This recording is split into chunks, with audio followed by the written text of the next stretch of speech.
Donc nouveau petit tutoriel, format court sur la commande DU, donc une commande d'administration qui va vous permettre, là je mets la page de manuel, d'afficher l'utilisation des fichiers, de l'espace des fichiers, c'est-à-dire en fin de compte, comment vous expliquer ça? Tout simplement à partir d'un endroit où on se trouve, quand on fait la commande DU, ou à partir d'où on veut, on peut lui indiquer, on va avoir la place qui est prise par certains fichiers ou par certains répertoires, le répertoire, c'est-à-dire le fichier en tant que répertoire, ou aussi le total de ce qu'il y a dans ce répertoire. Donc ça grâce à la commande DU. Il y a pas mal d'options dans la commande DU qui peut le rendre assez pratique, et qui peut le rendre aussi assez pratique dans la confection de script shell, pour la mise en forme des données qu'il va lire. Donc par exemple, si je fais, là je me retrouve donc dans mon répertoire utilisateur normal, si je fais un simple DU, donc il fait un DU dans le répertoire actuel où il se trouve, et il me sort tous les fichiers qui en fait sont des répertoires et non pas des fichiers texte par exemple ou des fichiers autres, et il me sort à gauche, dans la colonne de gauche, les valeurs en kilo-octets du poids contenu de ces répertoires. Voilà. Donc après je peux lui mettre des options de mise en forme. Là on voit que par exemple il me donne le nom de répertoire, c'est par exemple ici, ou n'importe où, sur n'importe quelle ligne, en fin de compte, c'est une valeur relative, c'est pas une valeur absolue. Si je lui avais donné une adresse absolue, il m'aurait sorti un format avec des adresses absolues. Donc ça, il faut en tenir compte si vous faites du script, ou en fonction de ce que vous voulez lire. La mise en forme, c'est déjà aussi de savoir quoi lui passer. Donc si on lui passe rien, c'est comme si on était sur ça.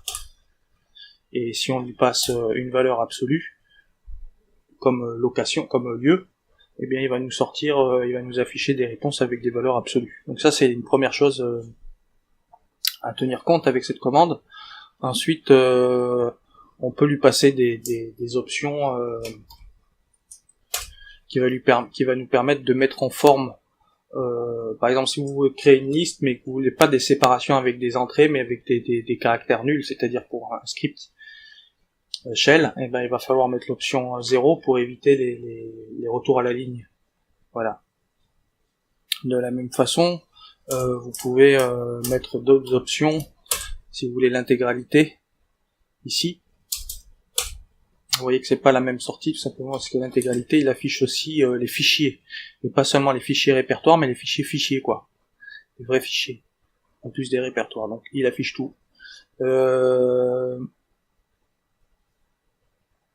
La taille apparente, bon ça c'est pas un truc qu'on sert. Après la mise en forme avec B, c'est un peu comme avec l'option DF, c'est-à-dire qu'on va lui demander le format d'affichage, soit si c'est des kilo-octets ou des kilos tout simplement. Voilà. Donc la mise en forme du résultat de comptage sera différent. Voilà. Ensuite on peut lui demander de sortir les résultats en bytes et non pas en kilobytes. Voilà. En kilo-octets, en octets et non pas en kilo-octets plutôt, je veux dire. Donc voilà, ce qui reviendrait à faire ça, évidemment. Voilà, on peut lui demander aussi de nous sortir un total, c'est-à-dire qu'en face de chaque répertoire, on a le total de poids qui est contenu dans les fichiers, ce qui revient au même que sans option, c'est une option par défaut. Ensuite, dans les options de DU, il y a pour déférencer les liens symboliques, donc si vous avez des liens symboliques, il va pas compter ce qu'il y a derrière, il va tout simplement les enlever. Après, il y a l'option Files 0 From. Alors ça, c'est un peu particulier. Égal. Alors soit vous lui mettez un fichier dans lequel vous avez une liste de répertoires ou de fichiers où vous voulez savoir. Alors évidemment, avec des adresses absolues. Et dans ce cas-là, il va en tenir compte et il va vous afficher les résultats pour ces fichiers, en sachant que files 0 from, alors le 0 parle, c'est-à-dire qu'il ne faut pas qu'il y ait de retour à la ligne. S'il y a un retour à la ligne, il va pas accepter. Et donc ici, vous mettriez un nom de fichier. Le nom de fichier qui irait bien. Ok ? Par contre, vous pouvez aussi lui mettre l'option derrière tiret, et lui il va prendre en compte l'entrée standard. L'entrée standard, ça pourrait être par exemple une commande find. Alors la commande find, il faut qu'elle sorte, faut jouer le jeu, il faut qu'elle sorte chaque occurrence, non pas avec un retour chariot, un retour à la ligne, mais avec un nul à la fin, un caractère nul. Donc c'est l'option print 0 de la commande find. Donc là je fais un pipe, donc je demande à find de me trouver à l'emplacement où je me trouve tous les fichiers, de me trouver tout, et de me le sortir avec non pas un retour à la ligne, mais un caractère nul à la fin. C'est-à-dire que tout est séparé par un caractère nul, et cette sortie standard, je l'envoie donc sur l'entrée de DU, avec cette option qui va prendre en compte cette entrée. Et donc ça va fonctionner, il va marcher de la même manière. Donc je pourrais lui dire d'imprimer ça dans un fichier. File test. Ok. Test. Voilà. La sortie c'est ça. Et maintenant je peux utiliser l'option DU avec file test. Donc là cette fois-ci je prends plus de l'entrée standard mais je prends l'option file test et on voit que ça fonctionne. Donc là il a bien tenu compte, il a pris l'entrée de ce fichier pour pouvoir afficher le truc. Donc ça c'est pratique aussi quand on fait du script, ou alors quand on fait des recherches un peu complexes d'administration, et qu'on veut avoir des sorties, lire ces sorties, quand les sorties sont conformes, on veut l'enchaîner avec une autre commande, etc. Travailler par l'intermédiaire d'un fichier, par exemple, que l'on pourrait mettre dans un répertoire temporaire. Ça serait une bonne idée, par exemple, en l'occurrence, dans /tmp. Voilà. Donc ça, cette option sert à ça. L'option -H, c'est l'équivalent pour déférencer les arguments, on l'a vu plus haut, déférence args, voilà, pour enlever les liens symboliques qui sont sur les lignes de commande. L'option H, donc c'est pour human readable.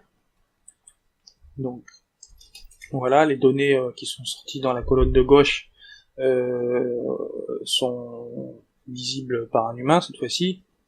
On peut lui demander aussi de nous sortir sous forme d'inodes, c'est-à-dire un comptage de nodes, combien de nodes prennent le fichier. Voilà. Bien sûr, on peut lui demander une mise en forme par kilo, c'est ce qu'il fait par défaut. L'option grand L, c'est comme l'option grand D, mais sauf que là, on n'a pas eu besoin de lui demander d'arguments sur la ligne de commande. Là, il déréférence tous les liens symboliques directement. Ok.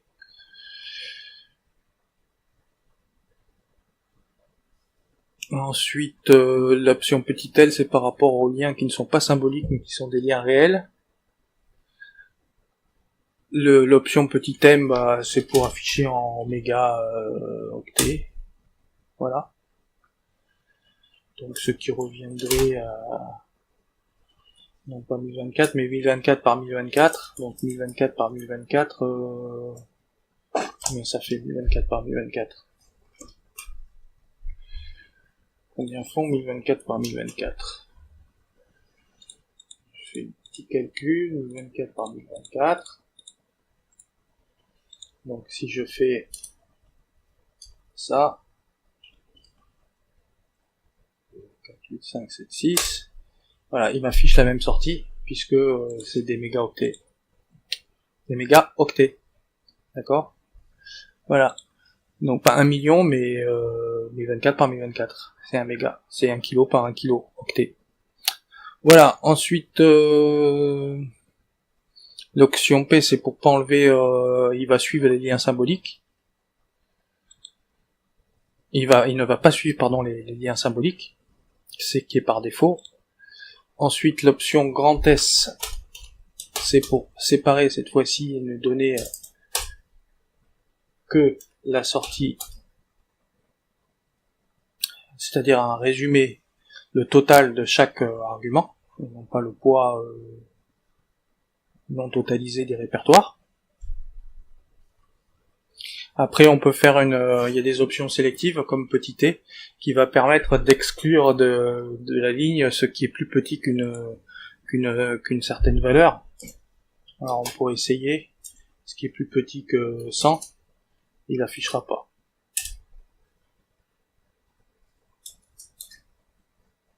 et ainsi de suite. Vous voyez que la liste devient de plus en plus petite. Donc là on voit que c'est en octets, hein. La valeur elle est en octets. Est-ce que si on mettait en kilos ça marcherait? Ça marcherait aussi. Oméga.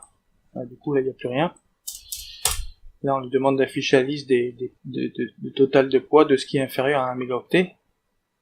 De ce qui est supérieur en poids, d'occupation du disque à cet endroit ici, qui est supérieur au poids d'un mégaoctet.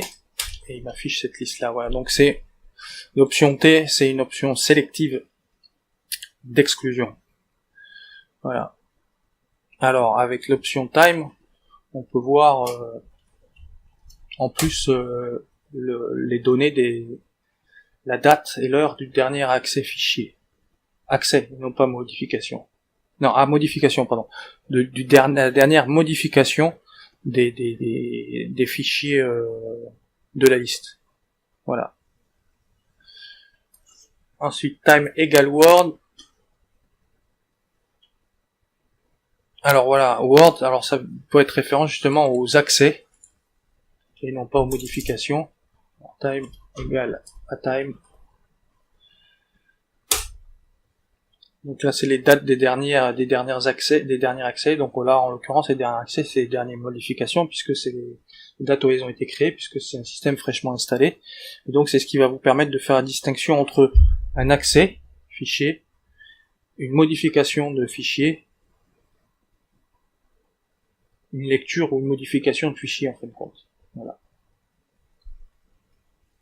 Ou un statut de fichier aussi. Hein. La dernière fois qu'on a affiché un statut de fichier. Voilà. Alors après vous avez l'option time style.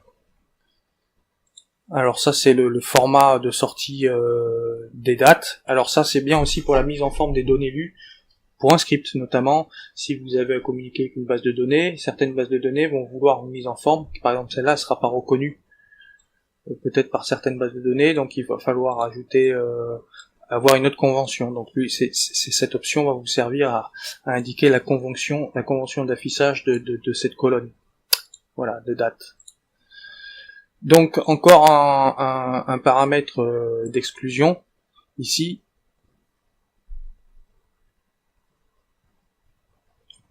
Alors il permet d'exclure tout ce qui rentre dans un pattern de fichier. Donc un pattern c'est une forme d'expression régulière. Donc on va essayer, par exemple si on fait X et puis on va mettre cache pour voir.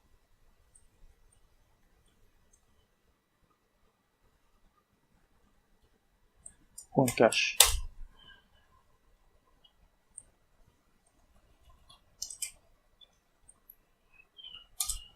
Là ça marche pas comme ça véritablement.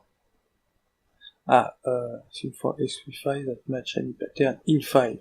Oui, donc là c'est depuis un fichier. En fait, le pattern, il faut l'indiquer dans un fichier et lui il va lire ce fichier et il va en tenir compte. Donc ça serait plutôt ici tel que je suis en train de le faire, ce serait plutôt comme ça par exemple.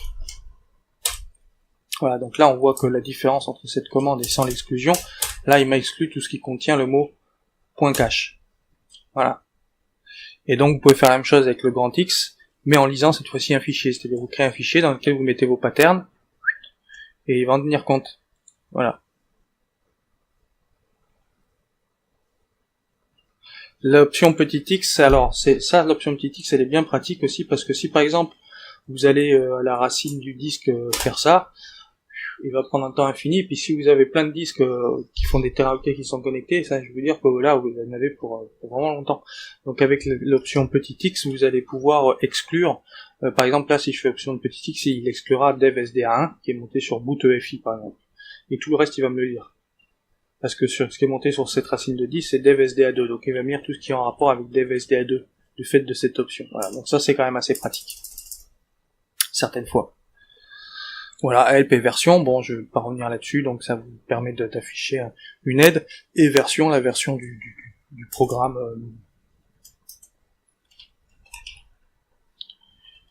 DU actuellement installé sur votre système. Donc ça c'est la commande DU, je me permets d'ajouter une autre commande qui s'appelle ncdu qui n'est pas installée d'origine. Moi sur ma distribution je l'ai déjà installée. Voilà, elle est présente. Donc ncdu, c'est la même chose que DU, mais avec une interface ncurse, ça s'appelle, c'est une interface en console qui est interactive. Donc là, avec la flèche de mon clavier, je peux me balader dans les répertoires de là où j'ai commencé. Donc on voit la ligne du haut, c'est Home Jérôme.